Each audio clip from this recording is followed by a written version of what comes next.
Bien aimé, avant de commencer le culte d'aujourd'hui, je vais vous dire quelque chose. Vous ne venez pas ici pour le pasteur. Je vous le dis chaque jour.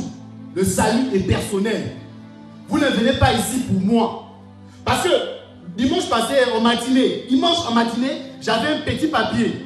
J'étais derrière en train de... Je priais en fait, mais il y avait les larmes qui coulaient. Mais après là en soirée, je commençais à entendre là dans les couloirs, quand vous aimez venir, c'est la fleur de commencer dans les couloirs. Or, le pasteur, il pleurait parce que le match de samedi, le Real a perdu. Comme le Real a perdu, il a seulement parié sur le Real et son pari a raté. Vous ne venez pas ici pour moi. Le salut est personnel, bien aimé. Je vous le dis chaque jour. Aujourd'hui, nous allons parler de la confiance. La confiance en soi. Il faut avoir confiance en soi. Tu arrives dans une administration, tu regardes, tu dis, même si ici on demande doctorat, quand tu as ta licence ou tu n'as que ton bac, tu dis j'ai confiance en moi, on peut me prendre. Il faut avoir confiance en soi partout où tu arrives. Surtout quand tu es un enfant du Père, tu dois avoir confiance en soi. Amen. Voilà. Et je prends un exemple, même sur la forme physique.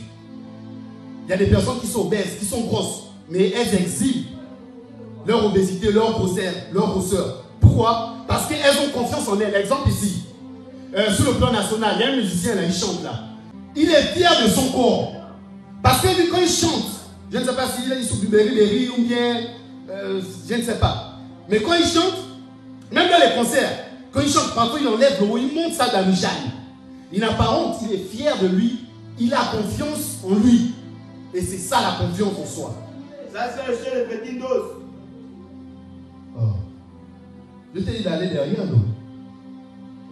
Bien aimé, vous savez, l'autorité n'est pas faite pour tout le monde. Tu dis quoi? Une autorité faite. Mais c'est mon culte, hein. Mon frère, c'est mon culte. Voilà. C'est pas si on t'a envoyé ça, si tu es pour humilier le pasteur ou quoi. Mais il faut dire à ceux qui t'ont envoyé là que on ne humilie pas l'homme de lui. On ne fait pas ça. Donc je disais, l'autorité n'est pas faite pour tous. Parce qu'il y a des gens que quand on donne juste une petite autorité. Exemple, je prends l'exemple sur le plan national, dans le football. Il fut un temps là, ça fait la une. On a donné l'autorité à quelqu'un dans le football. Et lui, au lieu de faire persévérer les petits frères, les enfants dans le foot, lui, il prenait les petits, les footballeurs par l'arrière. Ça ne se fait pas. Ça c'est pas capello. Je te dis, si tu es ici là pour m'humilier, tu es là pour m'humilier, tu m'arrêtes ça. Bien aimé, je prends un peu sur le plan international. Il y a des personnes qui ont de l'argent, de la puissance pour produire les autres. Mais qu'est-ce qu'ils font sur le plan international?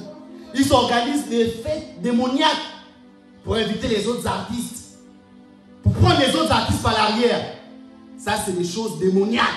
Ça, c'est pas épidémie. Oh, arrête.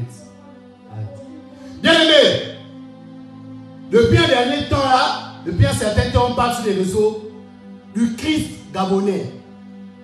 Mais si quelqu'un s'auto-proclame Christ, vous savez quoi à y voir à l'intérieur? Il a dit, c'est lui le Christ. Peut-être qu'il a eu sa révélation, vous n'étiez pas avec lui. Arrêtez. Après, j'entends là, oh, on l'a bastonné, hein, aussi au charbonnage, dans le taxi. Le taximan l'a frappé parce qu'il n'avait pas l'argent pour payer. Mais vous savez, lui-même le Christ a marché pendant 40 jours dans le désert. Et aujourd'hui, nous sommes au 21e siècle. Comme il n'y a plus le désert, ou bien il ne peut pas aller au désert, il a pris le taxi. Et qu'est-ce qui s'est passé avec le Christ dans le désert? Dans le désert, le Christ a été testé par le diable. Qui a dit, saute de la falaise, on va voir si ton père va venir te sauver. Et c'est la même chose avec le Christ gabonais. Dans le taxi, il a eu, le diable a tenté dans le taxi. Mais sauf que le diable du 21e siècle est plus brutal hein, qu'avant. Parce que c'est à base des coups de poing de gifle qu'il a vraiment tenté le Christ. Ça c'est pas Jonas Sangalé. On va le délivrer. Assemblée à Capuce, on va le délivrer.